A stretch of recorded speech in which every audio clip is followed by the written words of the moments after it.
Merci Charlotte. On va maintenant écouter le professeur Cyril Touboul, qui est chef de service et PUPH à l'hôpital Tenon, et qui a une activité chirurgicale mixte également en cancérologie et dans l'endométriose.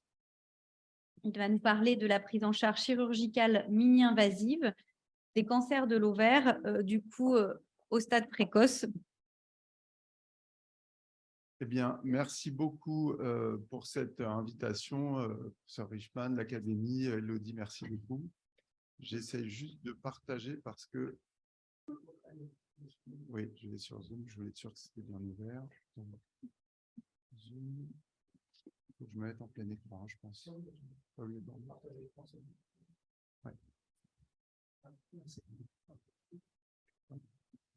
Je mets le plein écran. Voilà. Ouais. Ok, et donc je vais vous parler de l'apport de la chirurgie mini-invasive dans les cancers de l'ovaire de stade précoce. Donc je ne vais pas reprendre l'introduction que Alexandra Martinez a brillamment déjà faite. Donc c'est un cancer létal, mais nous on va plus particulièrement s'intéresser au stade précoce. Et vous voyez qu'il y a une survie, une très bonne survie, à plus de 90% à 5 ans. On sait que dans ces stades précoces, il y a deux facteurs pronostiques importants qui sont le degré de différenciation et la rupture tumorale, qui peut être pré-opératoire, mais en tout cas, le fait d'avoir une tumeur. Sur le grade de différenciation, c'est repris dans la physiopathologie, puisque vous voyez qu'il y a deux façons d'avoir un cancer de l'ovaire. Soit c'est un mécanisme qui a été vu notamment chez des annexectomies prophylactiques, chez des patientes mutées, soit on a un cancer in situ de la trompe qu'on appelle STIC, qui passe directement dans un kyste d'inclusion corticale de l'ovaire, et ça crée un cancer séreux de haut grade. Soit on peut avoir le schéma classique du borderline qui se transforme petit à petit en cancer de bas grade.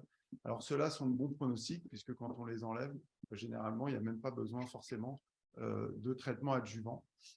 Et donc, tous ces travaux menés par Kurman, principalement, ont montré cette idée originale de cellules de trompe qui se met dans un kyste d'inclusion au niveau ovarien et qui crée un cancer. C'est pour ça qu'on dit cancer de l'ovaire, de la trompe ou du péritoine. C'est la même entité. Alors, quels sont maintenant les enjeux de la prise en charge au stade précoce? Alors, on appelle stade précoce surtout les stades 1, donc limités à l'ovaire, qui représentent 20 à 33% des cancers de l'ovaire. Souvent, on met le stade 2A, donc séreuse utérine, trompe, un peu dans les mêmes recommandations. Le premier challenge, c'est de faire le diagnostic, puisque c'est un des rares cancers, on ne va pas avoir de d'histologie pré-thérapeutique.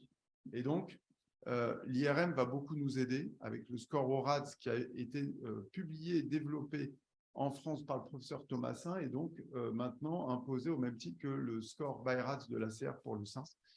Et donc qui permet, par exemple, quand il y a un ORADS 5, d'avoir plus de 90% de risque que ce soit en fait une masse cancéreuse. Également, l'IRM et le scanner vont permettre de rechercher une extension, puisque les stades, la mortalité du cancer de l'ovaire est liée au fait que 70% des cas sont des stades avancés avec des carcinomes.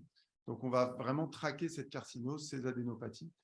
Alors, il y a des marqueurs pour les cancers épithéliaux, on va surtout parler des cancers épithéliaux, et certains marqueurs chez des adolescentes, des femmes jeunes pour des cancers germinaux, cancer des cordons sexuels ou autres cancers rares, et également entre 40 et 60 ans ou alors sur des formes bilatérales un peu solides, on va discuter une colofibro.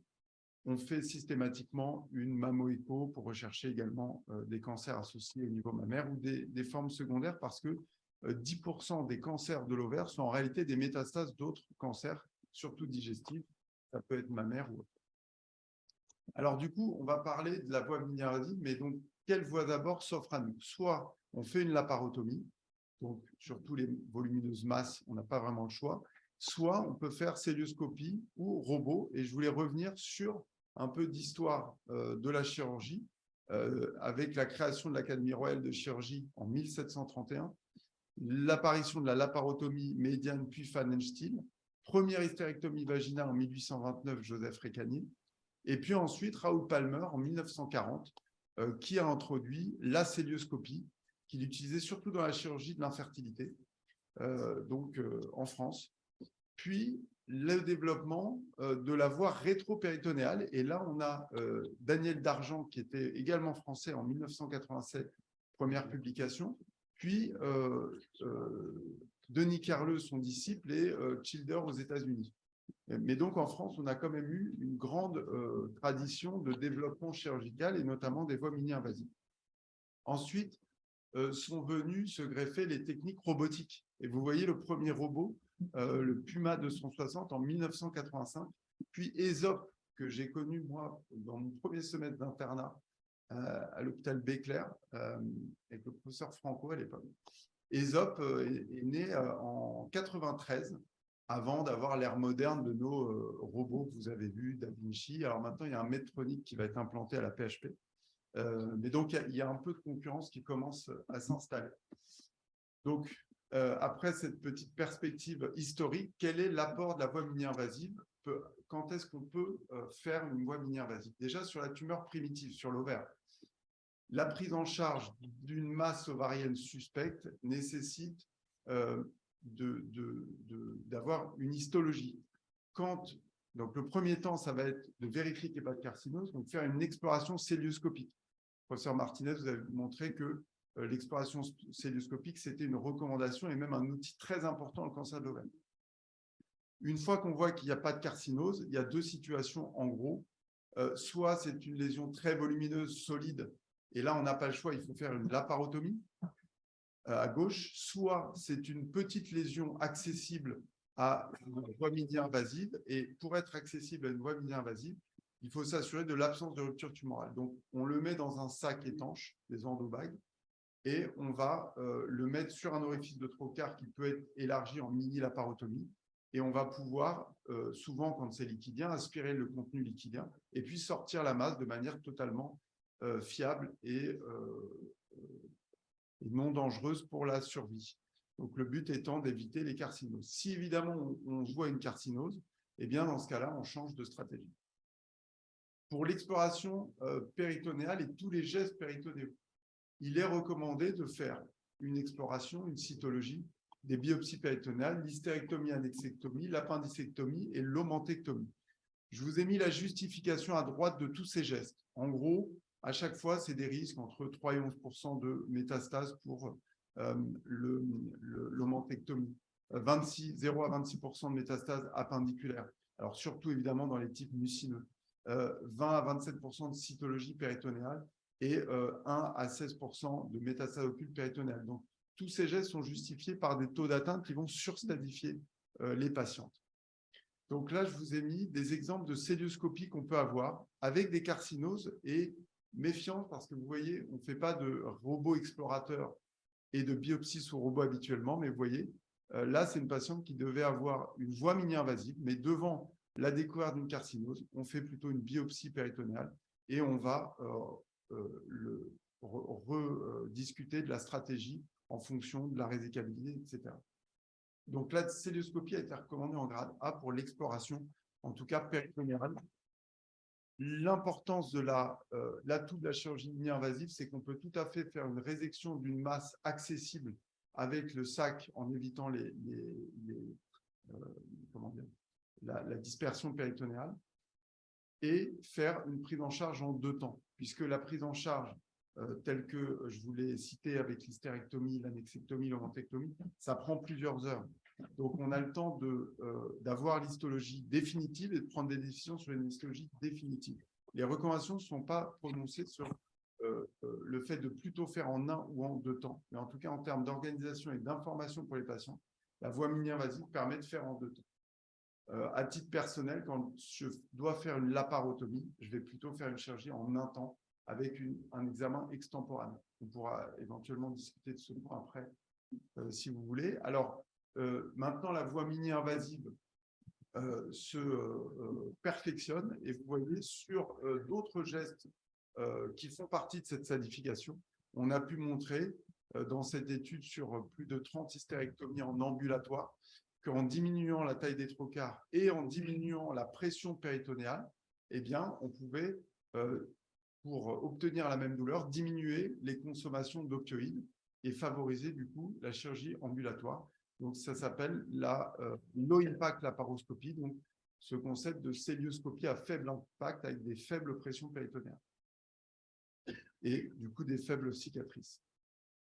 Alors, sur l'exploration ganglionnaire, on doit faire une exploration ganglionnaire dans les stades précoces et le rationnel, c'est l'atteinte pelvienne et lombo-aortique entre 5 et 20% des cas dans les stades 1, donc qui seront restadifiés en stade 3C1 ou 3C2.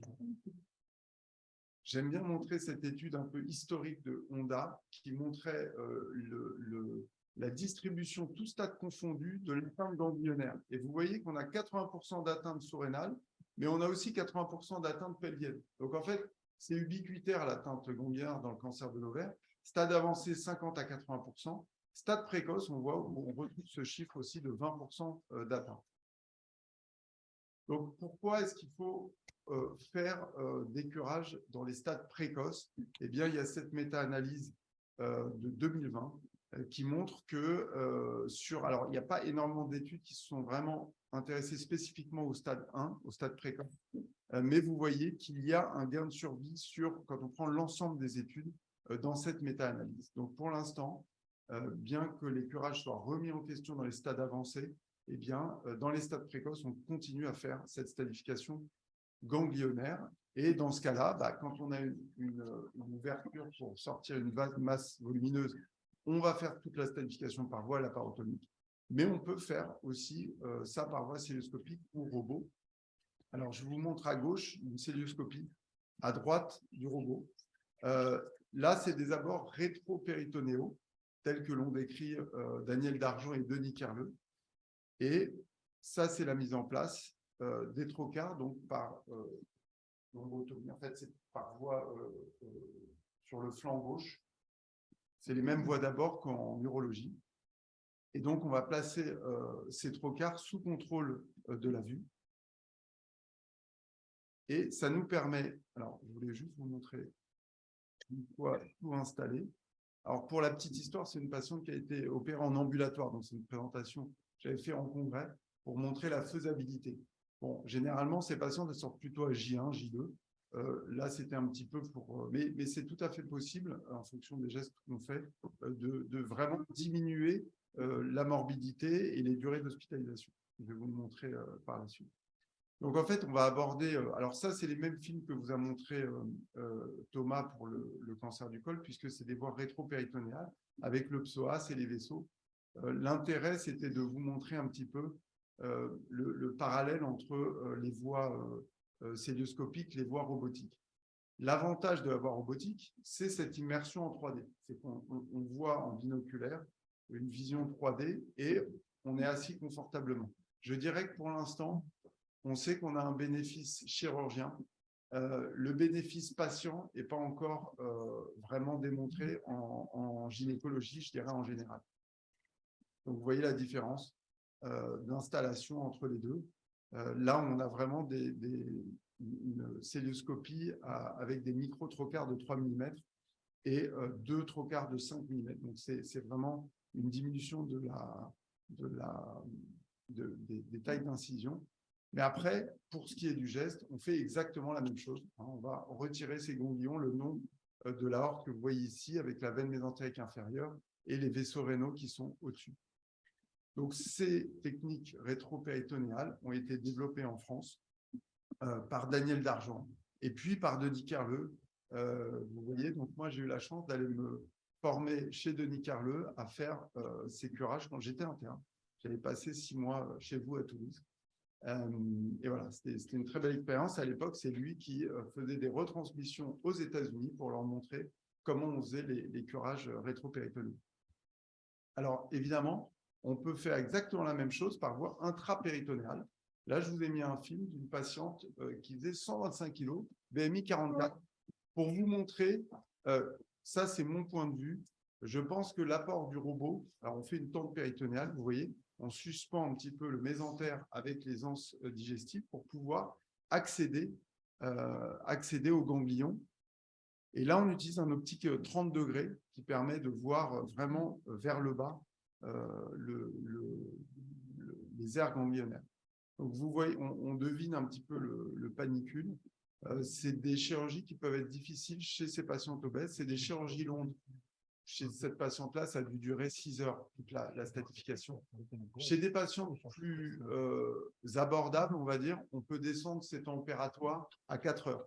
Mais c'est des chirurgies longues et sur le plan de l'expérience, la chirurgie robotique donne vraiment un avantage quand plus c'est long et plus, on va dire, c'est difficile. Mais tout ce qu'on vous montre en robot, actuellement en gynécologie, on peut le faire en célioscopie.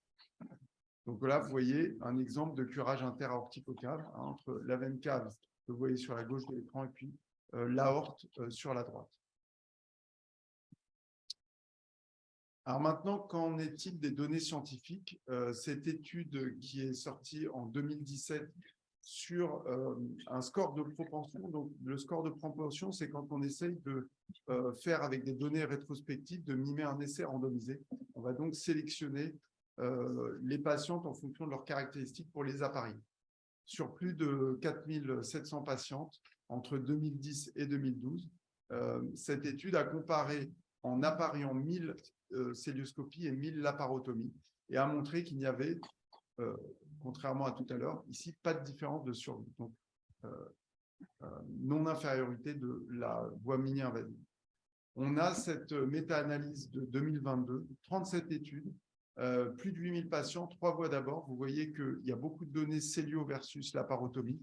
Il y a peu de données sur la voie robotique, mais il y a quand même quelques études. Qu'est-ce que montrent toutes ces études comparant ces stadifications, laparotomie et voie mini-invasive? Pas de différence de complications opératoires. Un temps opératoire légèrement inférieur en laparotomie, mais moins de saignement en robot versus cellio et encore plus en laparotomie. Moins de complications post-opératoires en célioscopie, puis en robot, puis en laparotomie qui augmentent les complications. Augmentation des complications totales par laparotomie par rapport à la voie mini-invasive. Pas de différence de nombre de ganglions et pas de différence de survie. Donc, globalement, on a quand même l'impression de diminuer la morbidité pour une survie et un résultat ganglionnaire identique. Maintenant, je vous montre juste cette perspective possible, puisque certains chirurgiens s'intéressent aux ganglions sentinelles aussi dans la stadification des cancers précoces. Alors, c'est les mêmes films que tout à l'heure. C'est quasiment au même endroit, mais c'est beaucoup plus haut parce que tout à l'heure, on faisait l'injection au niveau du col utérin. Et ici, on fait l'injection au niveau du pédicule ovarique et autour des vaisseaux ovariques, donc plus haut. Et donc, on a une atteinte ganglionnaire, enfin une détection ganglionnaire au niveau plutôt aortique. Et ce cas clinique que j'ai trouvé intéressant parce qu'ils ont trouvé des cellules isolées sur le ganglion sentinelle avec cette technique et l'ultrastadification des 27 autres ganglions était négative et donc ils se posaient la question si ça pouvait valider ce concept de ganglion sentinelle dans le cancer de l'ovaire. Je vous fais grâce de la méta-analyse sur 14 études de 134 patients, ce n'est pas encore une grosse expérience. Les résultats sont prometteurs. Aujourd'hui, ce n'est pas ce qu'on fait, mais les résultats sont prometteurs. Du coup, en conclusion, je dirais que la voie mini-invasive dans le cancer précoce de l'ovaire permet d'extraire les tumeurs initiales et d'avoir un diagnostic et donc se baser pour les décisions thérapeutiques sur un diagnostic histologique définitif, plutôt que faire tout en un temps et dire à la patiente, bah, soit c'est bénin, on ne fait rien, et soit c'est un cancer, et alors on fait les curages, etc., etc. Donc le fait de faire en 2 temps, ça permet de mieux informer aussi les patients. Deuxièmement, ça permet de faire une exploration péritonéale ganglionnaire de bonne qualité en diminuant la morbidité, les durées d'hospitalisation et peut-être à l'avenir le développement du ganglion sentinelle, donc une désescalade, encore une fois, chirurgicale. Et je vous remercie de votre attention. Est-ce qu'on en est au stade des recommandations à ce niveau par la société savante? Sur le ganglion sentinelle, non, pas le ganglion sentinelle, mais sur finalement l'exploration en 2 temps, si j'ai bien compris. Il y a un premier temps d'exérèse ovarienne dans de bonnes conditions, et puis après, vous posez l'indication sur une certification plus précise, du Actuellement, curable. ce qui est recommandé, c'est de faire une stadification péritonéale et ganglionnaire, mais le choix entre un temps ou 2 temps n'est pas Voilà, c'est défini. Voilà, ça n'a pas pu être défini faute de données, parce que c'est vrai qu'en fait, il n'y a pas d'études qui s'intéressent au timing de cette chirurgie. Sur le plan organisationnel, ça nous aide beaucoup, parce que passer de 6 heures de robot à finalement 1 heure d'exérèse, si on se rend compte que ce n'était pas un cancer, avec la bien sûr. pénurie de blocs opératoires, on préfère faire ça en 2 temps logique. sur le plan organisationnel et encore une fois de l'information des patients. Est-ce qu'il y a des limites, des faux négatifs j'imagine qu'il y en a, de la première, primo abord d'exploration de quel ordre? Ce qu'on sait, c'est que si on fait une laparotomie, qu'on demande un examen extemporané, dans un certain nombre de cas, les anapathes ne vont pas forcément se positionner sur le cancer. Ils vont dire que c'est atypique, peut-être un cancer, mais qu'ils ne sont pas sûrs, et que ça peut rester, par exemple, borderline. Et on a 2-3 semaines plus tard l'analyse définitive qui nous dit en fait c'est un cancer infiltrant de l'ovaire. Ça peut arriver. Oui, il y a peut-être aussi la situation quand vous explorez au début en célioscopie d'un faux négatif d'une potentielle invasion péritonéale. Est-ce que la question se pose? Je dirais que sur les stades précoces, à mon sens, le risque est faible quand on respecte tout ce qu'on a fait. Sinon, on n'autoriserait pas cette exploration célioscopique dans les stades précoces. Et c'est une recommandation de grade A pour les stades avancés. Pour moi, vraiment, alors, il nous est tous arrivé de retrouver des nodules en arrière du foie dans la partie postérieure de la coupole. Mais quand on en est là, je pense qu'il y a d'autres atteintes ailleurs. Donc, la stélioscopie, pour moi, reste un outil fiable et de référence sur l'exploration péritonéale. Merci Cyril pour cette très belle présentation et très claire. Moi, j'ai une question et une remarque. La question, c'est sur la patiente avec le curage transpé. Parce qu'on s'est posé la question avec Charlotte la dernière fois. C'est vrai qu'on en fait peu finalement avec maintenant la voie rétropée. C'était par choix ou parce que justement la voie rétropée n'avait pas marché? Alors en fait, par voie célioscopique, je fais quasiment que des voies rétropéritonéales pour mon attachement de Nicareux. Non, je plaisante, mais je trouve ça plus facile, plus simple. Oui. Par voie robotique, je fais beaucoup plus de voies intrapéritonéales aussi parce que techniquement, je trouve ça plus rapide, plus facile. Ça évite de dédoquer. On a plus de bras. On a une vision qui est très bonne avec une optique 30 degrés. Moi, je dédoque une seule fois. Je fais toute la partie inframésentérique, puis les pelviens, puis l'hystérectomie. Je retourne. Après, je fais la partie entre la mésentérique inférieure et la rénale. Finalement, c'est assez rapide, en fait. D'accord. OK. Et on s'est posé la question la dernière fois. Vous disiez que vous utilisiez un bras pour faire la tente, là, c'est ça? Donc, en fait, il y a un bras qui sert juste à soulever le tube, c'est ça? En fait, c'est dommage, j'aurais dû vous mettre la photo de l'installation. En fait, on peut mettre un écarteur à foie en fait, au niveau de l'ombilique. Ça libère. Quand on remonte, quand on fait la partie aortique, et ben l'optique robot, on le met en suspubien. D'accord. Ça libère un trocar. Et moi, j'ai l'habitude de sortir ce trocard, de mettre l'écarteur à foie qui me soulève la tente complètement.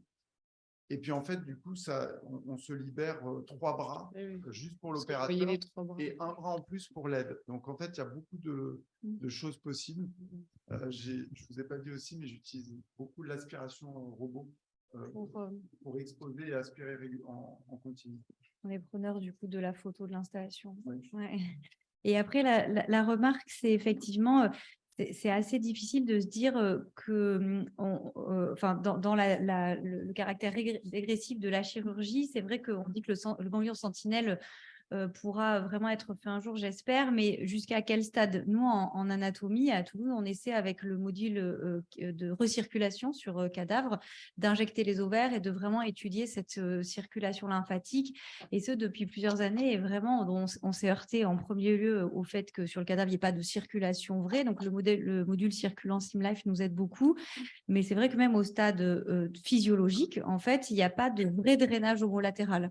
en fait, on le publiera, mais c'est vrai que le drainage, même au stade physiologique, peut être complètement contralatéral à l'ovaire injecté. Donc, c'est vrai que ça nous, c'est pas très encourageant, je trouve, dans le caractère un peu dégressif de cette chirurgie. Mais c'est vrai qu'on a quand même bon espoir, comme tous les autres cancers, de pouvoir s'appuyer sur le ganglion sentinelle, puisque finalement, il pourrait être contralatéral à l'ovaire malade. Mais jusqu'à quel stade on pourrait utiliser cette méthode? Moi, ce que j'ai vu, parce que moi, je ne fais pas, j'ai jamais essayé de faire un ganglion sentinelle dans le cancer précoce de l'ovaire. Mais de ce que j'ai vu, il y avait quand même plusieurs sites d'injection. J'ai l'impression qu'on revient un peu les mêmes débats que l'endomètre, où certains injectent dans le corps, d'autres dans le col, etc. Parce qu'il y a soit donc le pédicule ovarique et son méso autour, ce qu'on appelle IP dans les publications, soit il y a le mésosalpin, le méso-ovarium, soit il y a la portion utéro-ovarienne. Donc en fait, moi j'ai vu plusieurs sites d'injection. Il n'y a que 200 patients dans les méta-analyses de 2022. Donc je pense qu'à ce stade, c'est un peu tôt, je trouve, pour savoir si, il y aura une indication et jusqu'où on pourra y aller. Oui.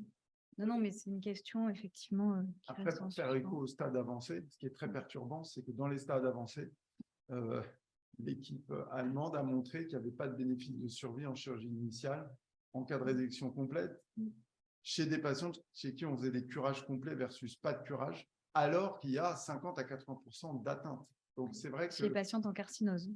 On se pose des questions sur les stades précoces aussi. Oui.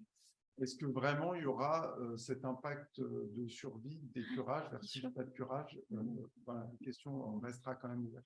Bien sûr. Merci beaucoup, Cyril. Merci.